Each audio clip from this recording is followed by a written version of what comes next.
Question number 18। তো এই অঙ্কটা একটা পার্সেন্টেজ থেকে ভালো অঙ্ক আছে, খুব ঠান্ডা মাথায় এটা বোঝার চেষ্টা করো।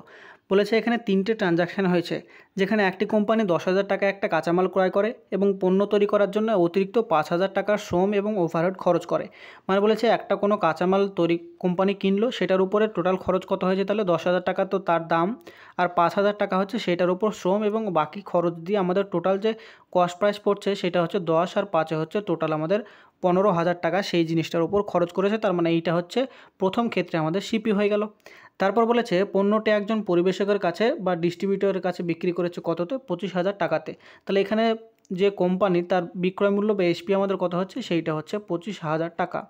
এবার বলেছে যে ডিস্ট্রিবিউটর ছিল সে এটিকে 20% অতিরিক্ত চিহ্নিত করে। তার মানে সে সেটার যে বিক্রয় মূল্য সেটাকে বাড়িয়ে দেয়। আর 20% মানে আমরা জানি কত, 20% মানে হচ্ছে 1/5। তার মানে হচ্ছে সে যদি 5 ইউনিটে কেনে তাহলে সেটা 1 ইউনিট বাড়িয়ে দিয়ে সেটার দাম লেখে 6 ইউনিট। তার মানে 5 ইউনিটে কিনে সে বেচেছে 6 ইউনিটে, তাহলে এখানে তার লাভ হয়েছে 20%। এবার বলেছে সেই খুচরো বিক্রেতার কাছে বিক্রি করে। এবার খুচরো বিক্রেতা সেইটাকে আবার 25% বেশি দ্বারা চিহ্নিত করে। তাহলে 25% মানে আমরা কত জানি, 25% মানে জানি 1/4। আর এইটাকে 4 ইউনিটে কিনে 1 ইউনিট বেশি, তার মানে হচ্ছে 5/4 বিক্রি করে। এইটা হচ্ছে আমাদের দ্বিতীয় ক্ষেত্রে যখন বিক্রি হলো খুচরো বিক্রেতার কাছে, তখন সে এইটা 4 ইউনিটে কিনে 5 ইউনিটে বিক্রি করে।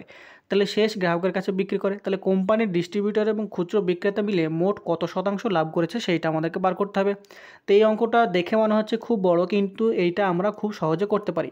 তো প্রথম ক্ষেত্রে আমাদের যে সিপি এবং এসপির যে রেশিও সেইটা যদি আমরা 3 ক্ষেত্রেই বার করতে পারি, তাহলে এখান থেকে আমরা প্রফিটের যে পার্সেন্টেজ সেইটা কত হবে আমরা বলে দিতে পারি। তাহলে প্রথমে আমাদের যে সিপি, তাহলে সিপি আর এসপির আমরা রেশিওটা শুধুমাত্র বার করব। তাহলে প্রথম ক্ষেত্রে আমাদের সিপি কত ছিল, সেইটা ছিল 10,000, আর 5,000 যোগ করলে আমরা এটা পাই 15,000 টাকা ছিল আমাদের সিপি। তারপরে সেটা বিক্রি করেছে 25,000-এ, তাহলে আমাদের এসপি হচ্ছে 25,000। তারপরে দ্বিতীয় ক্ষেত্রে যখন সেটা পরিবেশক অর্থাৎ ডিস্ট্রিবিউটর বিক্রি করলো, ডিস্ট্রিবিউটর কিনেছিল 5 ইউনিটে এবং বেচেছে 6 ইউনিটে। তাহলে এখন তার দ্বিতীয় ক্ষেত্রে সিপি এবং এসপির রেশিও হচ্ছে 5:6। এবং তৃতীয় ক্ষেত্রে খুচরো বিক্রেতা সেটা কিনেছিল 4 ইউনিট এবং বেচেছিল লাভ করার জন্য 20%, 25% লাভে। তাহলে 4 ইউনিটে কিনে সে বিক্রি করেছিল 5 ইউনিটে। তাহলে তার ক্ষেত্রে আমাদের এসপি এবং সিপির যে রেশিও সেইটা হয়ে গেল 5:4। এইটা গেল আমাদের রেশিও। এবার এখান থেকে যদি আমরা উভয় দিক থেকে যদি কাটাকাটি করে অনুপাতটাকে কমানোর চেষ্টা করি, তাহলে এইটা আমাদের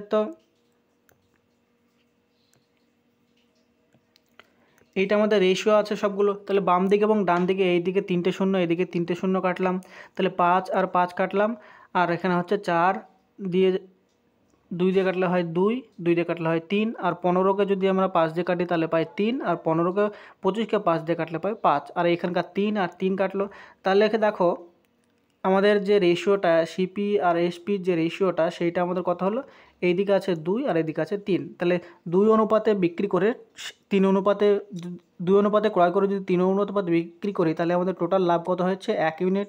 এই 1 ইউনিট যে টোটাল লাভ সেইটা হচ্ছে আমাদের টোটাল যে ট্রানজাকশানটা হলো, সেই টোটাল ট্রানজাকশানে আমাদের এসপি এবং সিপির যে রেশিও সেইটা আমরা পেলাম 2:3। তাহলে এখান থেকে লাভের পার্সেন্টেজ কত হবে, 1/2 মাল্টিপ্লাইড বাই 100। তাহলে এইটা আমাদের টোটাল 50%।